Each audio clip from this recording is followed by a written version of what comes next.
পদ্মা সেতু থেকে টুপ করে ফেলে দিবে বলেছিল, সে এখন পলাতক। নিপীড়ন নির্যাতন চালিয়েছিল। লাঠির আঘাতে আমার বাম কিডনি অচল হয়ে গেছে। যারা বিগত দিনে কথা বলতে পারেন নাই, এখন কথা বলার সুযোগ হয়েছে। এখন লেখার স্বাধীনতা আছে। গণতন্ত্র হরণকারী, বাংলাদেশের মানুষকে হত্যাকারী, বাংলাদেশের সংবিধান নষ্টকারী, বাংলাদেশে মানবাধিকার লঙ্ঘনকারী, বাংলাদেশের সংবাদপত্র বন্ধকারিণী শেখ হাসিনা ওয়াজেদ 16টি বছর বাংলাদেশে বিনা ভোটে সরকার হয়ে নিপীড়ন নির্যাতন চালিয়েছিল। তার প্রতিবাদে বাংলাদেশ জাতীয়তাবাদী দলের চেয়ারপারসন বেগম খালেদা এবং লাঠির আঘাতে, দেখুন, লাঠির আঘাতে আমার বাম কিডনি অচল হয়ে গেছে। সেটা আমেরিকা, সিঙ্গাপুরে চিকিৎসা করানো হয়েছে। আশরাফুদ্দিন নিজান নির্দেশ প্রাপ্ত হয়ে একটি মামলা দায়ের করতেই আসছিলেন এই শেরেবাংলা নগরে। তখনকার পুলিশ কর্মকর্তা ভিতরেও ঢুকতে দেয়। মামলা নেন নাই, মামলা কোর্টে করা হয়েছে।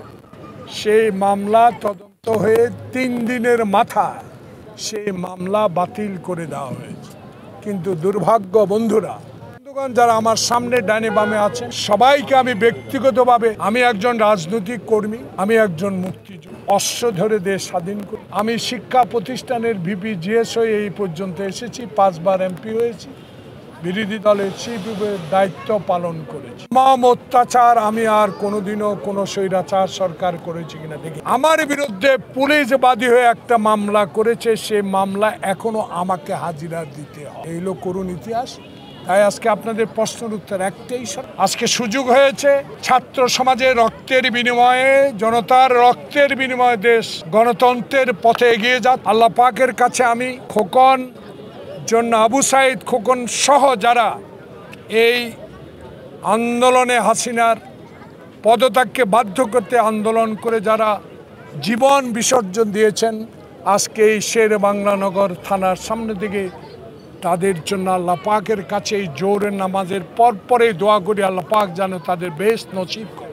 সাথে সাথে আপনাদের মতো যারা স্বাধীনতা পান নাই, সকল সংবাদপত্র বন্ধ করে দিয়েছিল, যারা বিগত দিনে কথা বলতে পারেন নাই, এখন কথা বলার সুযোগ হয়েছে। কথাগুলো বলবেন, এই কথাগুলো এই জন্য বলবেন, এখন লেখার স্বাধীনতা আছে, কথা বলার স্বাধীনতা আছে, প্রচার করার স্বাধীনতা আছে। সেই কারণে ইন্টেরিয়াম যিনি আজকে প্রধান, আল্লাহ পাকের কাছে তার জন্য দোয়া করি, যিনি এখন পলাতক, শেখ হাসিনা 14 তলায় লিফট বন্ধ করে দিয়েছিল তার মামলা, পায়ে হেঁটে 14 তলা পর্যন্ত গিয়েছিলেন। আল্লাহর কি কুদরত, শেখ হাসিনা এখন পলাতক। যার লিফট বন্ধ করে ডাকে পদ্মা সেতু থেকে টুপ করে ফেলে দিবে বলেছিল, সে এখন পলাতক। আর সেই ইন্টেরিয়াম গভর্নমেন্টের প্রধান ডক্টর মোহাম্মদ ইউনূস আজ বাংলাদেশের সরকার প্রধান। এইটুকু বলেই আপনাদের কতজন আসামি করেছেন? হারুন বিপ্লব সহ অসংখ্য যারা সহযোগী ছিল সবার নাম উল্লেখ করে। আপনারা কিসের মামলা করেছেন? আমরা হত্যা মামলা করেছি।